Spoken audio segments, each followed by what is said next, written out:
So for my very first review, I'm reviewing a game I hold close to my heart. Reason being, my parents never updated my NES library when I was a kid. So I had very few games to play, but out of those games, I had the original Teenage Mutant Ninja Turtles for the NES. TMNT for the NES has elements from the original Eastman and Lars comic, the 1980s cartoon, and reminded me of the 1990 release of the big screen adaptation of the franchise, even though the movie came out 1 year later after this game's 1989 release. The game was developed by Ultra and doesn't really know what direction it's going based on the tone. It's like the developers wanted the dark and gritty tone of the original 1980s comics, but also wanted to insert goofy references from the 1980s cartoon show, like the goofy music, eating pizza, or even the pose the turtles strike after completing the mission at the dam. Ugh. The game stars Leonardo, the leader, equipped with 2 katana, who is well balanced and has decent range and probably your best choice as a secondary character on this game. Michelangelo, equipped with the nunchucks, he suffers with limited range, but he makes up for it with a slight boost in strength over Leonardo.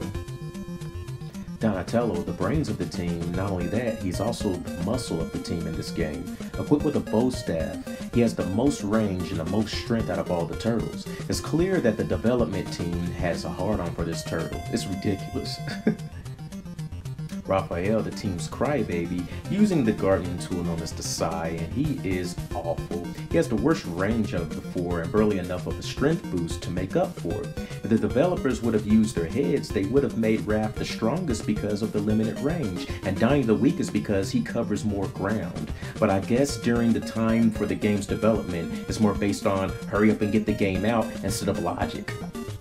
I mean, just look at the stupid way he spins the Sai on his hand. I mean, yeah, you're cool. The game's controls are slippery, which complement you in the air when dealing damage to enemies, giving you freedom to control the turtle while airborne. However, it makes you suffer while platforming.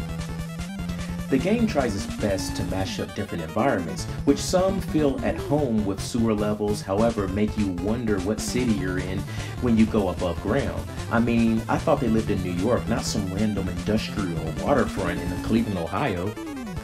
The game also adds power-ups, which are very key to actually completing the game, and also reminds us that the turtles are ninjas as well, giving us shurikens, boomerangs, grappling ropes, and even a power-up that's based on Ki, which is the most powerful in the game.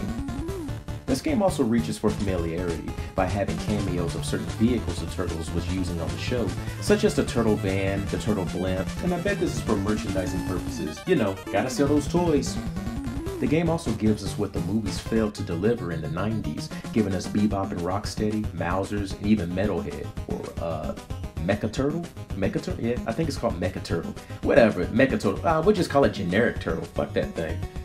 The game's difficulty is horrendous and unforgiving. If you make a mistake and if you die, you lose that turtle for the remainder of the game, unless you decide to hunt them down through the city and manage to find them tied up within the city, adding them back to your roster of 4.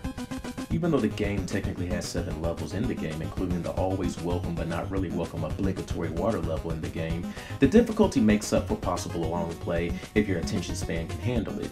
And the only reward at the end of the game is bragging rights. To say you beat the final boss, the Shredder of course, who can one-shot kill you in just a single touch. And we know one-shot kills is always fun in games. So this game is very lackluster, but does make a cool collectible to have in your library. I'm giving the original Teenage Mutant Ninja Turtles for the NES a 1.5 out of 5.